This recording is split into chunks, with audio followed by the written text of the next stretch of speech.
Welcome to the High Vibe Moms Club, the podcast for ambitious women ready to ditch burnout, diet culture, and mom guilt so they can feel hot, healthy, and radiant from the inside out.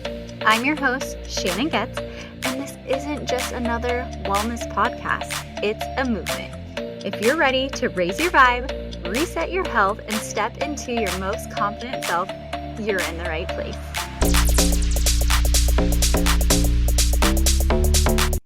Hello. Come on in. Today, I want to talk about something that can be a little bit controversial and a little bit touchy. And as you know, I like to talk about all things health and wellness. So today, we are going to talk about money. So welcome back to another episode of High Vibe Moms Club. And today is a little bit juicy. And I'm really excited to share my personal experience and some great takeaways so that you can improve your relationship with money. Because it's not just about how to make more, but how to actually keep it, feel safe with it, and heal the subconscious stories that shape how we relate to it. And I know there are so many courses out there, there's advisors. There's so much that goes into money, and there's a stigma around money. And so today, I just want to make it less overwhelming and more digestible for you. That's all about what I like to do here, some short and sweet episodes, because money isn't just about math, it's about energy. And if you've ever found yourself saying things like, money burns a hole in my pocket, YOLO, I deserve this, or there's never enough. Babe, I got you. You're not alone. I've been there, and I still catch myself there. I've never been the type that is big in-person shopping. That's always my mom. She had a girl and thought we'd be big shoppers together, but that ain't me. But I've had my moments with online retail therapy. I'd make more money, then instantly I would find a way to spend more. Because deep down, I was telling myself things like, girl, you better enjoy it now before it's gone, or treat yourself, you earned it. And I had to catch those stories, get curious about them. Because when we're living in survival mode or stuck in our masculine hustle, our relationship with money becomes fear-based, controlling, and little unstable. While feminine energy invites us into flow and trust and sufficiency. But here's the catch. Many of us weren't raised with that programming. We were raised with money doesn't grow on trees. We can't afford that. It's too expensive. Or seeing stress, tension, and arguments around money. So today, I am inviting you to repattern your beliefs, to bring the masculine and feminine energies into balance, and create a new money story. And just to be clear, I'm not saying male or female. We all have and need a balance of both the masculine and feminine energy to become our most abundant self. I know that I'm personally guilty of being more masculine dominant, and I'm working on allowing the feminine to flow. Okay, so I want to give you a simplified breakdown of each energy and how to bring more balance so you see for yourself what areas you can bring more awareness to and then make whatever shifts necessary. So, feminine energy is about the receiving, the intuition, the flow. It trusts, it allows, it supports. And some examples of this that you can see firsthand are trusting your gut instead of always needing the logic or the proof. Creating for joy, like painting, dancing, writing, with no outcome attached to it. Resting without guilt, honoring your body's need for some slowness, some stillness. I know I'm guilty of this because as soon as I might be relaxing and then my mom will walk in the door and I immediately jump up and think like, "Oh, I need to be doing. I need to do the dishes. I need to do." Stop, slow down, and honor the rest. Another example is feeling safe receiving more money, feeling good about receiving compliments, support, help without thinking that you need to do something in return. Letting your energy lead your schedule. And so, what that means is to be aware and notice your natural productivity waves. You want to do your most important work during those high energy windows. So, for example, myself in the mornings, I am more productive. So, I want to use that time to do what is most important to me because that is more energy giving rather than do the things in the afternoon when my energy starts to take a dip. At that time, I want to maybe start thinking about what tasks can I take off of my plate. And so that is honoring that feminine energy and also helps with regulating your nervous system. We talk a little bit about nervous system in each episode. So because it is so important. So that is a little take on how we can help with that feminine energy is noticing those natural productivity waves and have your schedule led by that energy. Journaling or visualizing your desires and trusting that they are on the way. You're not worrying about the how. You are trusting that it is on its way to you because you have that desire in your heart. And then a really big one of feminine energy is enjoying the present moment, savoring the pleasure and not focusing on what's next.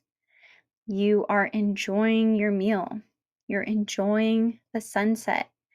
You're sitting and listening to the conversation, the connection, and enjoying it versus thinking about what you're going to say next. Just sit, relax, and enjoy. And the last one is being in the receiving energy, inviting instead of feeling like you always have to be convincing or things like that. It's just all about that energy of receiving and flowing and allowing. Now, the masculine energy, and this is where I sometimes I tend to be more dominant. And this is think of doing, achieving, structure, protection, and consistency. So it is good. You want to have those things, setting a monthly budget and tracking income and expenses. Some examples are taking that align action even when fear is present. So before with the feminine energy, we did talk about a little bit about like that working when inspired, which is great. But the masculine energy is you're pretty much always just taking action. You're just doing and going and doing and going because it is more of like that logic side.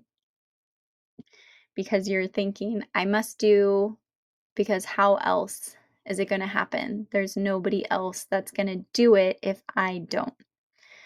We're creating systems or routines at home so everything will continue to work in a logical system.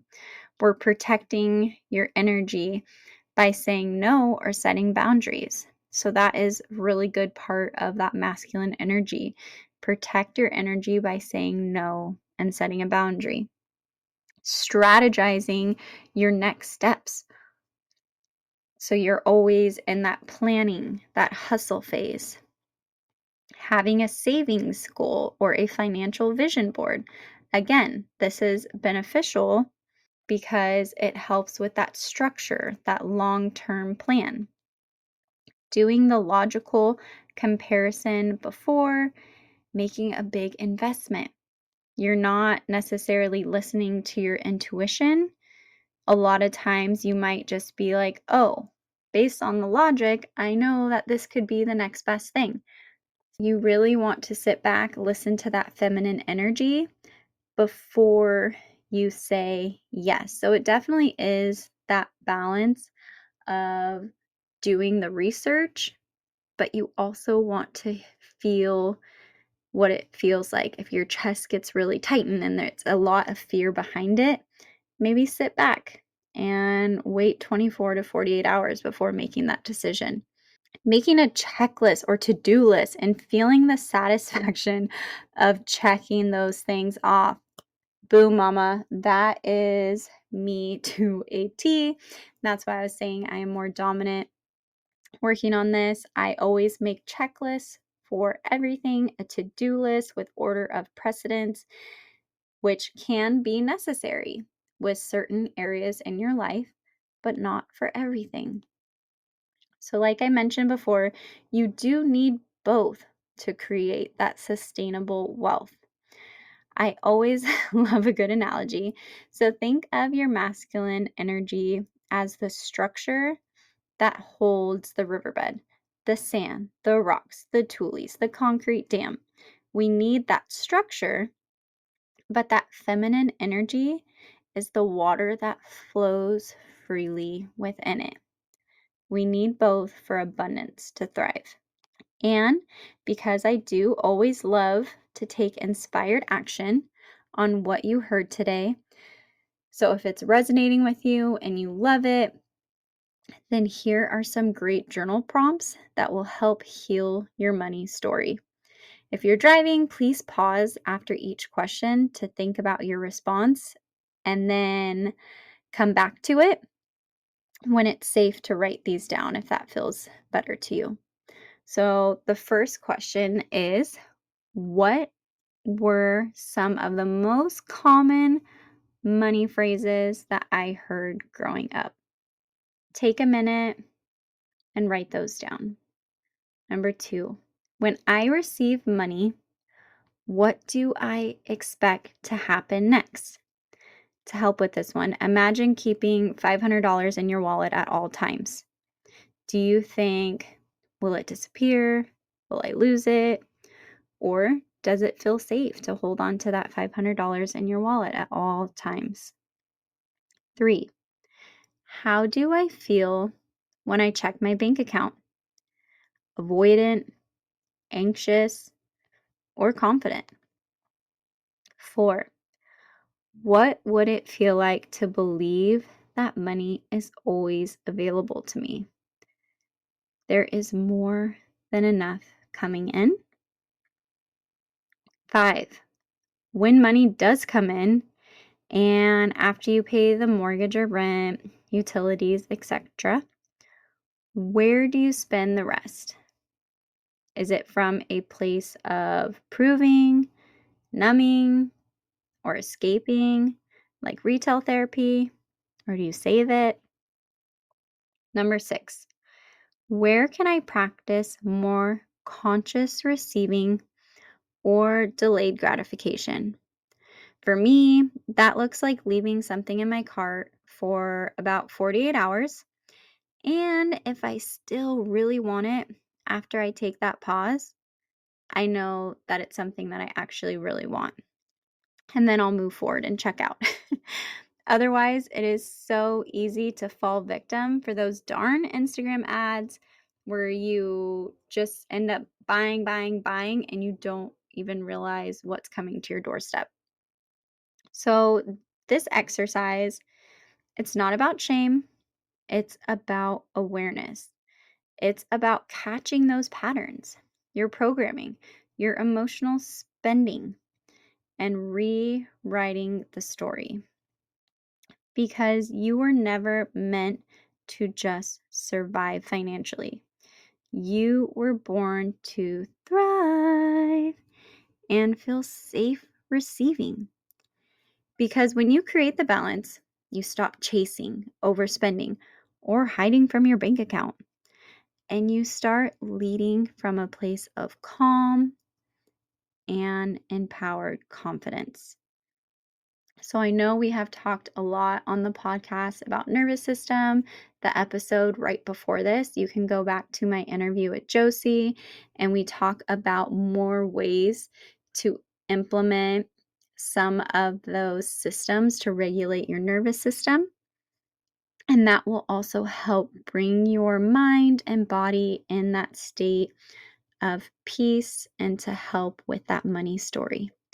So if this resonated with you, I would love to hear from you. So please send me a DM at Shannon Gets Fit and tell me which one of the journal prompts really unlocks something for you. And if you haven't already, please leave a review or share this podcast with another mama who might benefit from the message. Thank you so much for tuning in today, and I cannot wait to hear from you soon. Love you so much. Bye.